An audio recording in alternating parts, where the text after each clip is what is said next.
বাবা মার সাথে ইহসান করতে বলেছেন আর বলেছেন ওয়াশকুরুলি ওয়ালি ওয়ালিদাইয়া, আমি আল্লাহর শুকরিয়া করো এবং মা বাবার শুকরিয়া করো। খেয়াল করবেন, আল্লাহর শুকরিয়ার সঙ্গে মা বাবার শুকরিয়াকে একসাথে উল্লেখ করেছেন। আর ওখানে কি বলেছেন? ওয়া'বুদুল্লাহ ওয়া লা তুশরিকু বিহি শাইয়্যা ওয়া বিল ওয়ালিদাইনি ইহসানা, আমি আল্লাহ ছাড়া কারো ইবাদত করতে পারবে না, আমার সঙ্গে শরীক করতে পারবে না, আর বাবা মার সাথে ভালো আচরণ করবে।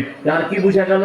আল্লাহর সঙ্গে শিরিক করা যেমন কঠিন অপরাধ, বাবা মার সাথে খারাপ আচরণ করা সমপর্যায়ের অপরাধ।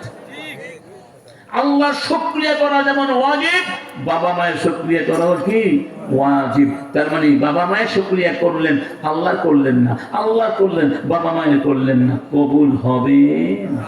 যেমন আকিমুস সালাহ ওয়া আতুজ যাকাত, যাকাত দিলেন, নামাজ পড়লেন, নামাজ পড়লেন, যাকাত দিলেন না। দুটো হতে হবে। কয়টা হতে হবে? কয়টা হতে হবে? আতিউল্লাহ ওয়া আতিউর রাসূলুল্লাহ, আল্লাহকে মানো, রাসূলকে মানো। আল্লাহকে মানলেন, রাসূলকে মানলেন না, রাসূলকে মানেন, আল্লাহকে মানেন না, হবে না। দুজনকে মানতে হবে। এই তিনটা জিনিস একসাথে আল্লাহ উল্লেখ করেছেন। অতএব বাবা মার সাথে কোনো অন্যায় আচরণ আমরা করব না। বর্তমান যুগের যুবক ছেলেরা একটু বড় হয়ে গেলে মোবাইলে আসক্ত হয়ে যায়। বাবা মা এত বলে, কে কার কথা শুনে? বাবা ডাকে, বাবা এদিকে আয়, সন্তান বলে আসছি তো, আসি। আধা ঘন্টা ডাকার পরে আসে, ঠিক না? বাবা মা ডাক দিলে সঙ্গে সঙ্গে সাড়া দিতে হবে, নইলে বেয়াদবি হয়ে যাবে, নইলে বাবা মার সঙ্গে বেয়াদবি হয়ে যাবে। একটা ঘটনা বলি। আল্লাহ পাকের একজন প্রিয় বান্দা ছিলেন, একেবারে মাকবুল, পরীক্ষিত মাকবুল ওলি। তার নাম ছিল কি? জুরাইজ।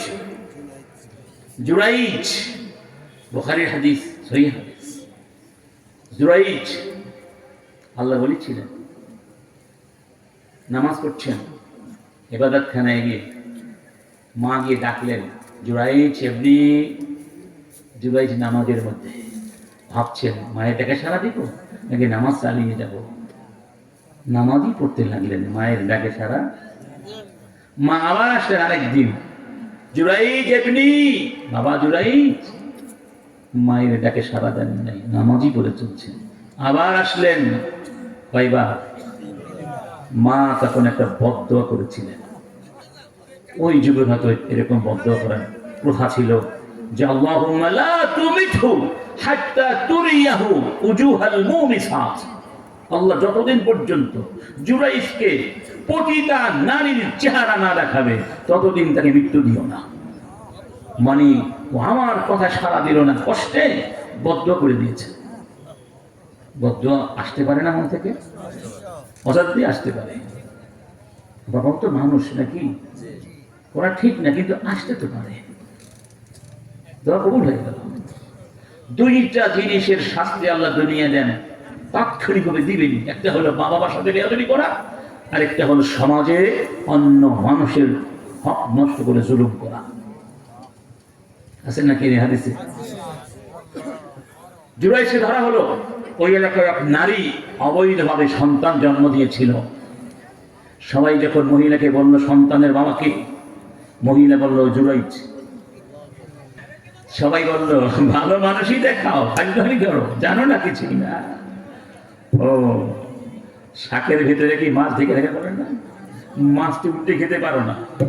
বললেন ভাই বলো না, কেন তুমি আমাকে ভাবছো, কি অন্যায় করেছি? তখন তাকে বলা হলো ওই সন্তানের বাবাকে। তিনি বললেন খোদার কসম আমি জানি না, আমাকে 2 রাকাত নামাজ পড়ার সুযোগ দাও। নামাজ পড়লেন, আল্লাহর কাছে দোয়া করলেন। সেই ছোট্ট বাচ্চাটি তখন জবান দিয়ে কথা বলল যে আমার বাবা হলো অমুক কৃষক, অমুক রাখাল, অর্থাৎ জুরাইজ নির্দোষ। তখন তারা সেই মানুষগুলো ক্ষমা চাইল এবং বলল আমরা আপনার জন্য স্বর্ণ দিয়ে ইবাদতখানা তৈরি করে দেব, স্বর্ণ দিয়ে। তিনি বললেন না, আগে যেমন ছিল সেভাবেই খুলে দাও, আমার স্বর্ণের প্রয়োজন। দেখো সে আল্লাহর ওলি না,